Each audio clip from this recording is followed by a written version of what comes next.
धर्म शास्त्रों में ऐसा कहा गया है कि जो भी मनुष्य निर्मल अविरल मन से गंगा का स्नान करता है उसके सभी पाप तो नष्ट होते ही हैं। साथ ही उसके लिए 10 दिशाओं के द्वार भी खुल जाते हैं। नमस्कार मित्रों, एक बार भगवान शिव जी पार्वती जी के साथ हरिद्वार में घूम रहे थे।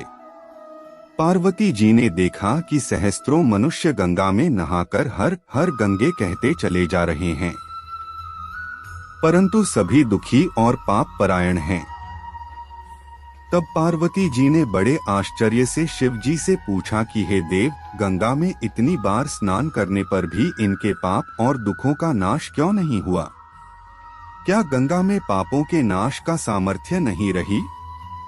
तब शिवजी ने पार्वती जी से कहा, प्रिय, गंगा में तो वही सामर्थ्य है, परंतु इन लोगों ने पाप नाशिनी गंगा में स्नान ही नहीं किया है, तब इन्हें लाभ कैसे होगा? पार्वती जी ने आश्चर्य से कहा, स्नान कैसे नहीं किया? सभी तो नहा कर आ रहे हैं, अभी तक तो इनके शरीर भी नहीं सूखे हैं। शिवजी ने कहा, ये केवल जल में डुबकी लगाकर आ रहे हैं, तुम्हें कल इसका रहस्य समझाऊंगा। दूसरे दिन बड़े जोर की बरसात होने लगी, गलियां कीचड़ से भर गईं। एक चौड़े रास्ते में एक गहरा गड्ढा था, चारों ओर कीचड़ भरा हुआ था। शिवजी ने लीला से वृद्ध रूप धारण किया और दीन विवश की तरह गड्ढे में जाकर ऐसे पड़े जैसे कोई मनुष्य चलता हुआ गड्ढे में गिर पड़ा हो और निकलने की चेष्टा करने पर भी न निकल पा रहा हो।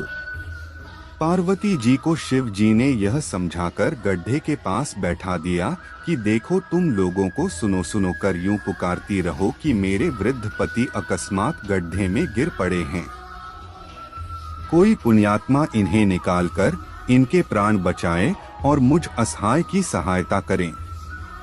शिवजी ने कहा, जब कोई गड्ढे से मुझे निकालने को तैयार हो तब इतना और कह देना कि मेरे पति सर्वथा निष्पाप हैं, इन्हें वही छुए जो स्वयं निष्पाप हो। यदि आप निष्पाप हैं तो इनको हाथ लगाइए, नहीं तो हाथ लगाते ही आप भस्म हो जाएंगे।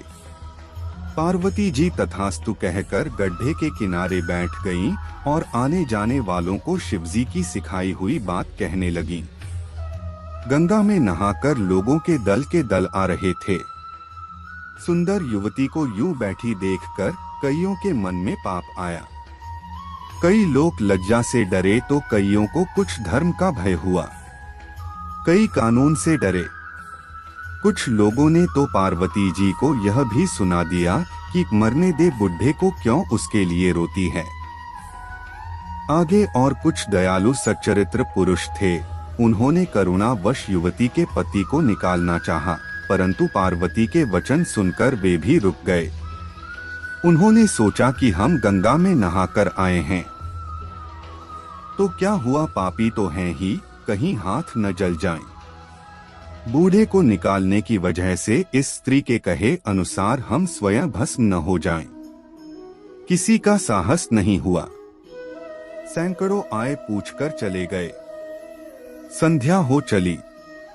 शिवजी ने कहा, पार्वती देखा आया कोई सच्चे हृदय से गंगा में नहाने वाला।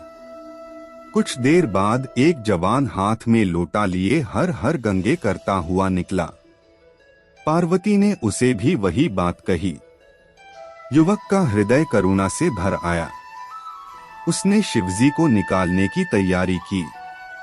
पार्वती ने रोक कर कहा कि भाई, यदि तुम सर्वथा निष्पाप नहीं होगे तो मेरे पति को छूते ही जल जाओगे। उसने उसी समय बिना किसी संकोच के दृढ़ निश्चय के साथ पार्वती से कहा कि माता, मेरे निष्पाप होने में तुझे संदेह क्यों होगा? देखती नहीं, मैं अभी गंगा नहाकर आया हूँ। गंगा में गोता लगाने के बाद कभी पाप रहते हैं भला? आपके पति को निकालता हूँ।